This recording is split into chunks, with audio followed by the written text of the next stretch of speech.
Hi friends, അപ്പോൾ നമ്പേഴ്സിൽ അടുത്തൊരു question നമ്മൾ ഈ വീഡിയോ ഡിസ്കസ് ചെയ്യുന്നത്. ക്വസ്റ്റ്യൻ ഏതാണെന്ന് നോക്കാം.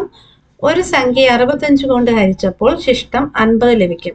അതേ സംഖ്യയെ 13 കൊണ്ട് ഹരിക്കുമ്പോൾ കിട്ടുന്ന ശിഷ്ടം എത്ര എന്നാണ് ചോദിച്ചിരിക്കുന്നത്. അപ്പൊ ഇവിടെ പറഞ്ഞിരിക്കുന്ന ഏതോ ഒരു നമ്പർ ഏതാണെന്ന് തന്നിട്ടില്ല, അപ്പൊ അതുകൊണ്ട് നമുക്ക് എക്സ് എന്ന് എടുക്കാം. അതിനെ 65 കൊണ്ട് ഹരിക്കുമ്പോൾ നമുക്ക് കിട്ടുന്ന ശിഷ്ടം എത്രയാണ്? 50 ആണെന്ന് പറഞ്ഞിട്ടുണ്ട്.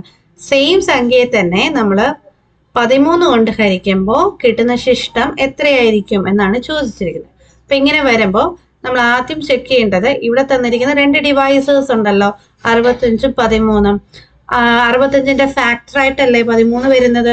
അങ്ങനെയാണെങ്കിൽ നമുക്ക് ആദ്യത്തെ ശിഷ്ടം, ഇവിടെ ആദ്യം തന്നിരിക്കുന്ന സംഖ്യയുടെ ശിഷ്ടം എന്ന് പറയുന്നത് എത്രയാണ്? 50 ആണ് അല്ലെ. അതിനെ ഏതുകൊണ്ട് ഡിവൈഡ് ചെയ്യുക?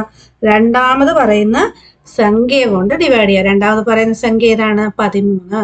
അപ്പൊ ഇവിടെ വരുന്ന ഈ രണ്ടെണ്ണം തമ്മിൽ എന്ത് ചെയ്ത് കൊടുക്കുക?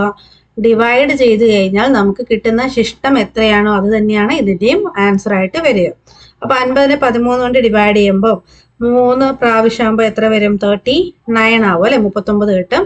മൈനസ് ചെയ്യുമ്പോൾ കിട്ടുന്ന വാല്യൂ എത്രയാണ്? 11 ആണ്. സോ ഇവിടുത്തെ ശിഷ്ടം എന്ന് പറയുന്ന ഈ ക്വസ്റ്റ്യന്റെ ശിഷ്ടം എന്ന് പറയുന്നത് ഇത് തന്നെയാണ്. ഓപ്ഷൻ എ 11 അല്ലെങ്കിൽ 11. ഓക്കെ അല്ലേ? അപ്പോൾ നിങ്ങൾക്കിത് മനസ്സിലായെങ്കിൽ ലൈക്ക് ചെയ്യുക, നിങ്ങളുടെ ഫ്രണ്ട്സിനൊക്കെ ഷെയർ ചെയ്തെടുക്കുക, നമ്മുടെ ചാനൽ സബ്സ്ക്രൈബ് ചെയ്യുക. Okay, thank you.